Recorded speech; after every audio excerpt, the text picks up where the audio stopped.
오늘 하나님께서 우리에게 주시는 말씀은 사무엘하 2장 1절에서부터 11절까지 말씀입니다. 그 후에 다윗이 여호와께 아뢰되 내가 유다 한 성읍으로 올라가리이까? 여호와께서 이르시되 올라가라. 다윗이 아뢰되 어디로 가리이까? 이르되 헤브론으로 갈지니라.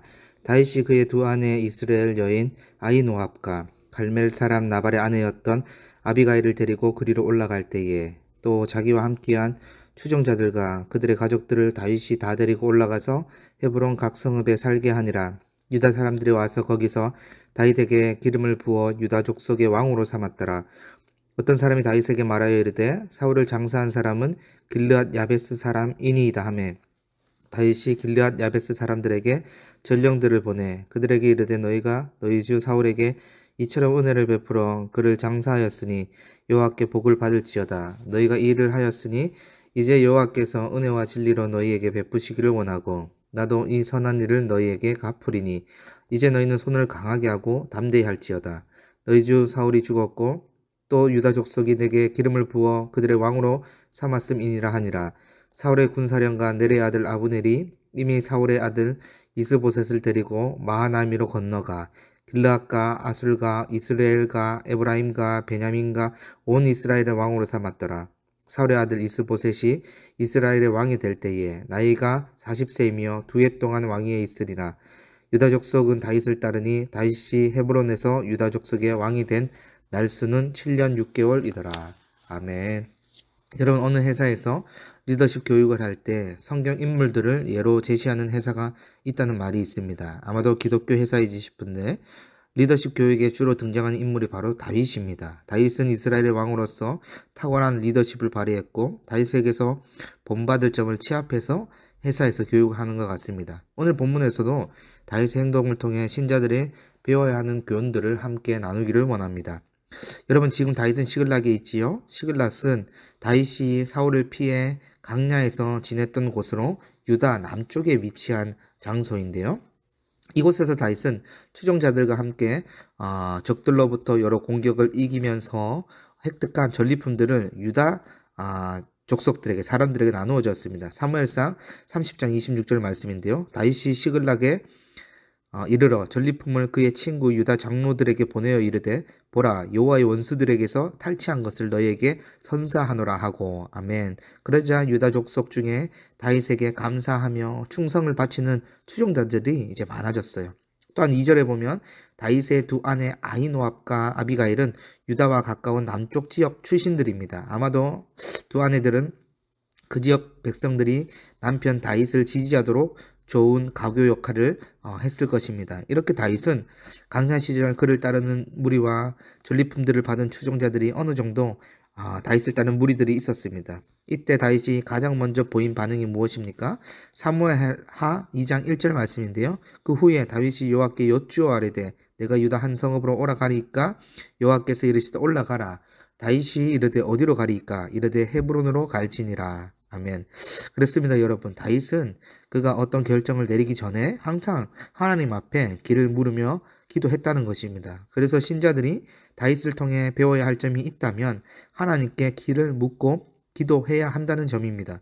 여러분, 다윗이 시글락에 있을 때부터 이미 다윗을 따르는 어느 정도의 무리들이 있었습니다. 심지어 어떤 아말렉 청년은 사울의 왕관과 팔찌를 가지고 다윗을 찾아오기도 하였습니다. 다윗이 자신이 유다 왕으로서 어떻게 시작해야 하는지 결정해도 이상하지 않을 정도로 외부적 환경이 어느 정도 갖춰져 있었습니다. 여러분, 그러나 다윗은 이러한 순간에 교만하지 않았습니다. 그가 목동 시절부터 해왔던 행동, 즉 하나님께 길을 묻는 것입니다. 하나님, 제가 이 무리들과 어디로 가야 합니까? 그러자 하나님께서 친히 응답하시지요. 올라가라. 헤브론으로 가라고 말씀하시는 것입니다. 여러분, 정말 탁월한 결정은 무엇일까요? 여러분, 정말 탁월한 리더십은 무엇일까요? 하나님께 묻는 자들입니다. 그래서 하나님 주시는 응답으로, 주시는 마음으로 길을 선택하는 자는 하나님께서 친히 인도하시기 때문에 가장 탁월한 결정이 되는 것입니다. 때로는 내가 기도할 때에 하나님의 생각과 내 생각이 다를 수 있을 것입니다. 내 생각에는 이 결정이, 이 계획이 가장 좋은 결과가 나올 것 같은 생각이 있습니다. 그런데 기도하는 중에 하나님이 다른 길을 보여준다면 신자들은 하나님이 주시는 마음으로 결정해야 합니다. 왜냐하면 내 계획보다 내 생각보다 뛰어나신 분이 바로 하나님이시기 때문입니다. 여러분, 그래서 결정함에 있어서 또 사소한 것이라도 일단은 하나님께 묻고 기도해야 합니다. 여러분, 이제 다윗은 하나님이 알려주시는 대로 무리들과 가족들을 이끌고 헤브론으로 갔습니다. 그리고 얼마 지나지 않아 다윗은 유다 족속의 왕이 되지요. 그러나 아직까지는 다윗은 오직 유다 지파의 왕입니다. 사울은 죽었지만 아직 옛 정권의 잔재가 남아있는 것이지요. 반대편 북쪽은 여전히 사울 집안을 중심으로 한 11개 지파의 이스라엘이 있는 것입니다. 이제 다윗에게는 북쪽 지파들과 함께하는 통일된 나라를 만들어 가야 하는 과제가 남겨진 것입니다. 이런 상황 가운데 오늘 본문은 두 가지 장면을 보여주고 있는데요. 바로 길르앗 야베스를 상대로 한 이야기와 권력을 꿈꾸는 아브넬의 이야기입니다. 여러분, 다윗이 헤브론에서 유다의 왕이 된 후에 어떤 사람이 다윗에게 사울을 장사한 사람은 길르앗 야베스 사람들입니다 라고 말해주는 것입니다. 이때 다윗은 탁월한 리더십을 발휘합니다. 바로 길르앗 야베스 사람들에게 전령을 보내서 사울 왕의 장례를 잘 치루어 주어서 감사하다고 하나님께 복을 구하는 것입니다. 여러분, 이 길르앗 야베스가 사울 왕에게 이처럼 예우를 다해 매장해 주었던 것은 과거 사울이 왕이 된 후 악명 높은 암몬 족속의 왕 나하스의 야만적 행위로부터 길르앗 야베스를 구출해 줬기 때문입니다. 그때 사울은 길르앗 야베스 사람들이 말로 닿을 수 없는 모욕을 당했을 때에 그들을 구해 주었고, 길르앗 야베스 사람들은 그때 일을 기억하므로 사울이 더 이상 모욕을 당하지 않도록 그 시체를 구해 준 것입니다. 여기서 우리가 눈여겨보아야 할 행동은 다윗이 북쪽에 있는 길르앗 야베스 사람들에게 보여주는 반응입니다. 여러분, 다윗은 강력한 사울의 지지자인 길르앗 야베스 사람들에게 사울에게 보인 행동을 칭찬하며 자신도 선한 일로 돕겠다고 하친을 요청하지요. 여러분, 만약에 다윗이 북쪽에 있는 사울의 지지자들과 편을 가르거나 무력으로 이스라엘을 통일시키고자 생각했다면 절대 길르앗 야베스 사람들을 칭찬하거나 하친을 요청하지 않았을 것입니다. 그러나 다윗은 사울 지지자들과의 싸움이 아닌 평화를 도모했던 것입니다. 나중에 결국 다윗이 통일 이스라엘의 왕으로 세워지는 것을 볼 때에 다윗의 행동이 옳은 행동이었음을 우리는 알 수 있습니다. 따라서 신자들은 다윗의 행동을 본받아 싸움을 유발하는 자들이 아니라 선한 일과 영향력을 베푸는 평강의 사람들이 되어야 합니다. 고린도 교회 때부터 지금 현재까지도 교회의 가장 큰 문제는 바로 편가르기입니다.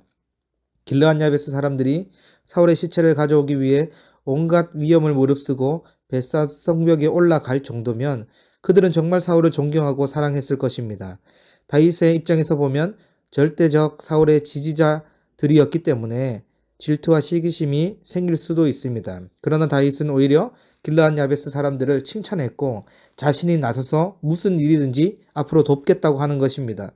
교회는 내 성향과 생각이 다른 지체들도 있고 내 결정과 방향이 다른 지체들도 분명히 있습니다. 그때 우리는 다윗의 행동을 기억해야 합니다. 만약에 나랑 다른 생각을 가진 지체를 굴복시키려고 한다면 이런 생각은 싸우고자 하는 생각입니다. 오히려 그런 생각, 그런 행동도 할 수 있음을 인정해주고 칭찬하고 그 일을 돕겠다고 나선다면 이런 생각은 평화를 도모하게 될 것입니다. 결국 교회는 네 편, 내 편이 아니라 모두 하나님의 편이고 하나님의 지체이고 권속입니다. 그러나 다윗의 입장에서 어려운 일들도 만나게 되지요. 바로 사울의 2인자였던 군사령관 아브넬이 사울의 아들인 이스보셋을 왕으로 세웁니다. 이런 아브넬의 행동은 이스보셋을 무늬만 이스라엘 왕으로 세운 것이지 결국은 자신의 권력을 합법화하기 위한 수단에 불과했습니다.